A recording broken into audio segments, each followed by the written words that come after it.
Welcome to Nasdaq Trade Talks. I'm Jill Malandrino, global markets reporter at Nasdaq. Joining me at the market site in Times Square, New York City, we have Shawn Cruz. He's the manager of trader services over at TD Ameritrade with our midday update. And Shawn, the big question today certainly is plenty of opportunities for traders out there, that's for sure. But is it time for investors to look at buying the dip here with some of the sell-off that we're seeing? Well, and I think there's a little bit of a sense that this isn't going to be just like what we were seeing with the trade tariffs last year. Although it is going to be a big driver of volatility, this is actually going to have a little bit more of a deep and I think lasting impact the longer this drags on. And I think right now markets are trying to come to grips with the fact that we might see a slowdown that could last into the second half, at the very least for the first half of 2020. So if you want to buy something, and there's some names you've been looking at, you can buy cautiously, but I wouldn't start aggressively buying this, because if you were looking at that move this morning, you got a little bit of a head fake where you had VIX down and it was sub 23, and you had the markets looking like they were going to rally.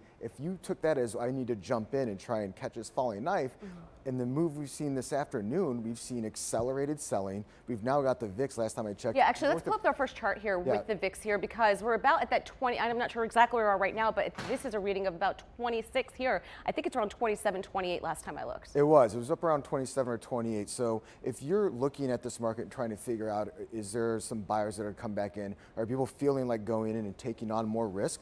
I would watch the VIX. You need to see the VIX definitely below 25, probably closer to 20 before you can say maybe this is a good opportunity for me to go in and start buying before everyone else starts coming in and buying. But there's some risk-off trades that we're going to have to see unwind before that is, and that is one, VIX needs to come down, and we also need to see yields move a little bit higher because the yields are incredibly low right now. If you look at the 30-year, I think at all-time lows that we've seen for the past decade or so, that lets you know that there is just a lot of risk-off moves right now. I want to see those trades unwind before I start going in and buying more risk assets like equities. All right, speaking of levels, let's take a look at our next chart here, because you identified a key level of support, and we're probably have broken through that at that point. In fact, 31, 38, yep, we are below that. And so this was a key area where if you've seen pullbacks we've seen in the past, that usually is where you see buyers come back in. The reason why I was worried about this level in particular, I have the volume profile up alongside here, and if you look, there's no real volume that goes on if we start breaking below this level. And so what that means is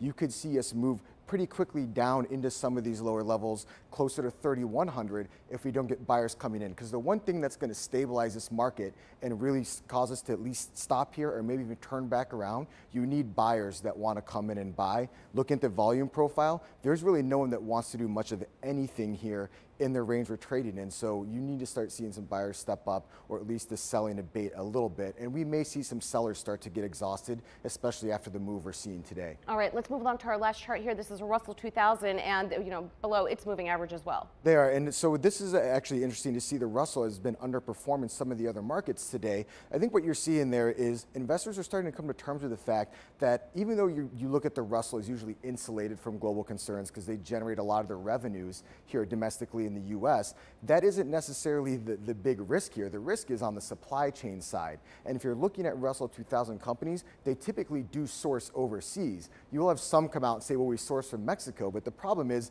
that plant in Mexico probably sources from China as well. So if China's hitting gridlock, no one's going out there going to work, your supply chains are going to be disrupted. And for these Russell 2000, these smaller companies, they may not have the resources to ride out a slowdown quarter after quarter. So you start to come into some solvency issues. If you're looking at bonds and fixed income, you could really start coming into maybe not full-on bankruptcy where they're not able to pay, but they may have to do some restructuring. So I think the Russell may not be the safe haven that it usually is when you see this concern globally. Yeah, I also want to talk about the consumer confidence release that we saw today. And the numbers have been fairly good out of the U.S. in terms of economic data, but those are also lagging indicators. It's not a look in terms of what's happening ahead. And my concern is, yes, it's going to probably hit a number of companies that had that China and international exposure over the next quarter or two because supply chains are going to fall behind. But look at all the conferences that have been canceled. Look at how it's trickling down from hotel workers to restaurant workers to the gig economy. That's where the jobs have been added, right? And consumers are 70% of the GDP. So I really think that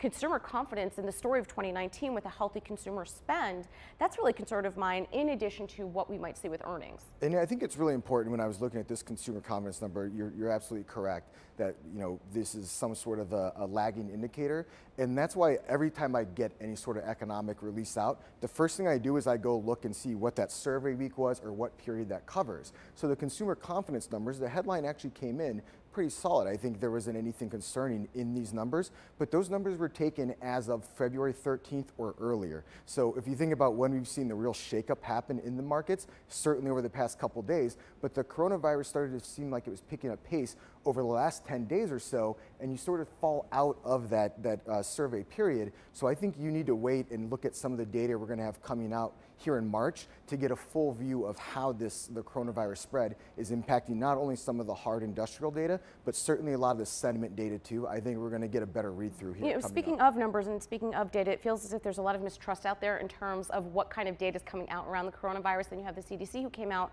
mid-morning, and it sounded like it's not an if situation, it's a when. And it seems like there's a lot of conflicting reports coming out there that it's not that big of a deal. It's like the common cold. Then you have the CDC coming out, which sounded a little bit more malign to me than benign, and it's just very conflicting out there right now. And with the markets being at such elevated levels, even just as recent as February 19th, we were sitting all-time highs. It's amazing to see just how sensitive the market is to this. It is, and I think if you want to, I think it was a turning point in markets where they started to realize there may be something a little bit more real here. Look at what happened when you started to see it spread into Italy, especially around Milan. Milan is their manufacturing center, that region. So what the concern is, if you're looking at the EU where they have open borders, we might get a little bit of a taste of how this thing can really spread around, depending on how it goes from Milan to some of the other surrounding countries. I think Germany, very, very close to where they're sitting at, because that's up in the northern regions of Italy. Germany is the economic powerhouse of Europe. So if you see this spread over to into Germany, and you see the EU come to a grinding halt, similar to what we're seeing out of China, now you start to see how this contagion can become real. And I think investors are also starting to notice that although maybe the case of infections has slowed down, it's not stopping, and we still aren't very sure how we're going to go about treating this or how you do contain it once it shows up somewhere. So that's why I think you're seeing investors just completely move out of risk assets until we get a better feel for what this is going to be. And we don't even know where we're at in this. Are we in the first inning? Are we in the third? Are we in the ninth? We have no idea. So I think that's another reason why you're just seeing investors completely move out of risky assets. Right, and the whole thing is, if you don't get in at the exact bottom, there is going to be plenty of opportunities. I mean, the Dow's almost down, 1,600 points in just 2 days alone. If you don't get in there at the exact bottom, you're certainly going to have more opportunity as this thing shakes out. And that's why I think traders are coming in here, and traders are seeing some opportunity. But yes, if you're an investor, this is not the time to come in and try and catch a falling knife. You're maybe not going to pick the exact bottom, but you'll probably still get an attractive entry point somewhere along the way here. And that's why I'm saying watch VIX, watch Treasury yields.